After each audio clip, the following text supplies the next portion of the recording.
So here we are, Dan Ray and Brendan, and we are going to do a quick video about what happened in Lafayette Square. And Dan, it's interesting because you and I, how many times have we taught the Clark case, right? The Clark case that came out of that very spot of Lafayette Park, across the north from the north side of the White House.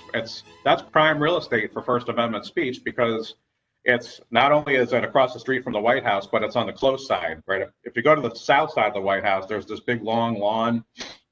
You can barely see it. If you're standing in Lafayette Park, you feel like you could throw a stone at the White House and hit it.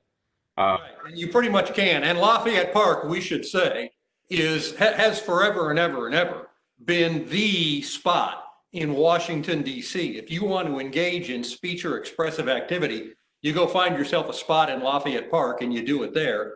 And by the way, you're not going to be alone. Everybody else wants to be in Lafayette Park to engage in their speech and expressive activities.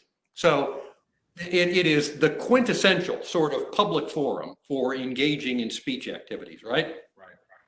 And we saw something very unusual happen there a few nights ago, to put it mildly, which is that the president decided he wanted to do a photo op holding a Bible upside down in front of St. John's Church.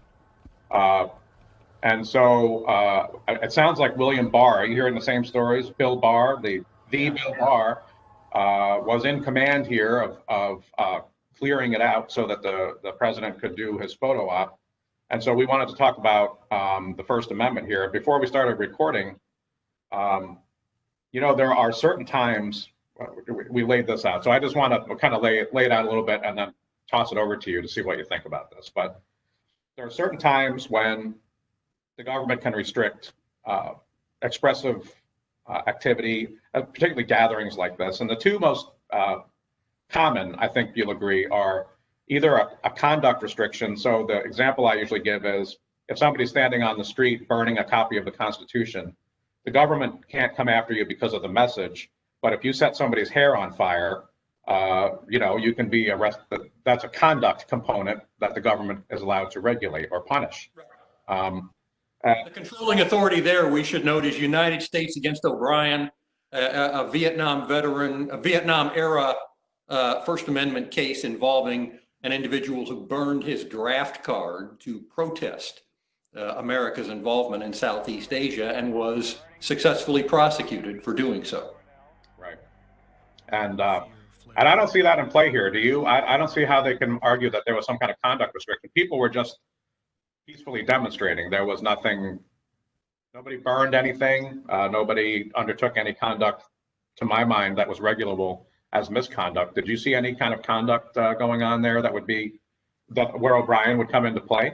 I did not personally see any such conduct, but I don't think that necessarily stops the government from making a conduct-based argument in bad faith. We've seen Trump do it time and time again with protests, not just in DC, but all around the country.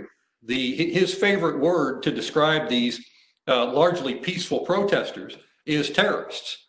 So I think that once you attach that label to what it is these people are doing, it makes it much easier for Trump and his consigliere, Bill Barr, to make a conduct-related argument to try to turn it into an O'Brien-type case. Will the court buy that? I don't know. I would certainly hope not. I think it's nonsense. Right. Yeah, and then there's the second argument, which might be again, it's a stretch, but might be something that comes into play. The government's allowed to place reasonable time, place, manner restrictions on speech. And to illustrate this point, I always ask people, think of your favorite politician and imagine that that you're listening to somebody praise that politician, to sing their praises. And at this point, people say, oh, I don't see a problem with that. That would be nice. Now, take that very speech, make it 3 o'clock in the morning. Okay, so have the speaker speaking at 3 o'clock in the morning outside your house in a residential neighborhood with a bullhorn. And suddenly, even if you're saying something that I agree with, I'm calling the police anyway. And the point is, not because of the message. I don't care about the message. I may even agree with the message, but because of where, when, and how. Right. And so, maybe the government would argue, well, we didn't say they couldn't protest. We just said not then and not there. How would the time, place, matter test apply under these circumstances? Do you think? One. Yeah, we've talked about time, place, and manner before. This is simply the government saying, we don't care what your message is. We just want to move it around a little bit. We don't want you doing it here, in this place, in this way. So if the government, in this particular instance, the Lafayette Park case, tries to make a claim that this is a TPM, time, place, and manner type of restriction, we've talked about this before as well. First thing the government's going to have to establish is that it's got a significant or substantial government interest in play. And frankly, I'm at a loss to figure out how clearing protesters out of Lafayette Park so that the president can take a stroll through the park for a photo op in front of a boarded up church is a significant government interest in any colorable way. I'm just not buying it. But let's assume that the government can somehow convince a court that that is in fact a significant government interest. The next thing that the government's going to have to prove is that the means are appropriately tailored. Once again, I'm curious how it is that tear gassing protesters and strafing them with Huey helicopters is an appropriate way to tailor the government's activity here to its interest in allowing the president a photo opportunity. So that seems to me to be strike two. And then third and finally, of course, the government's going to have to show that it left ample alternative channels for the protesters to engage in their speech and expressive activities.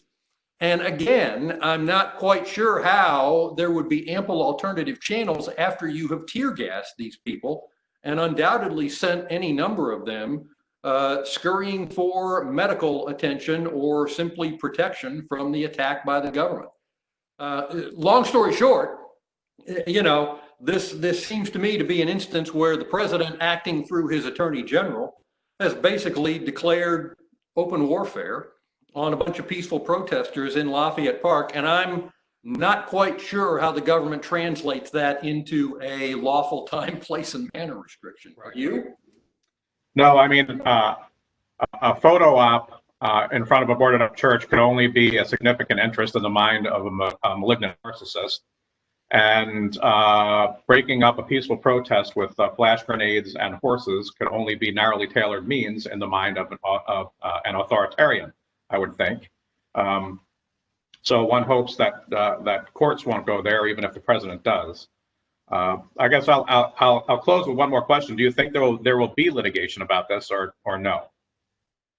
I hope so. Because I think that some court somewhere needs to take a good hard look at what it is the president did here and let the executive branch make whatever sort of nonsense First Amendment arguments it wants to try to make and let a court shoot those down. We need to get precedent on the books that makes it very clear that this kind of, as you aptly describe it, authoritarian misconduct simply won't be tolerated by any court that has an opportunity to take it up. Do you agree? Yeah. We're on the precipice, aren't we? We're the strange times. Scary times, my friend, very scary times. And I wish I could express more confidence that the rule of law is going to prevail. I wish I could. I don't know that I can under the circumstances. Yeah, well, we're going to find out. I mean, it was a remarkable quote. Maybe we'll leave it at this. I don't mean to end on too pessimistic of a note, but I'm sure you saw the quote from General Allen. I woke up 2 mornings ago to read that.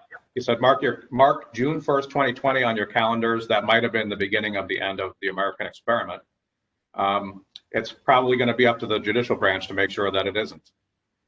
Yeah, and he's not the only current or former member of the military who's come out strongly opposed to what it is that Trump has done and continues to try to do. So stay tuned, right? Stay tuned indeed. Well, that's a good way to leave off. I agree. Stay tuned. We'll be back for the next outrage.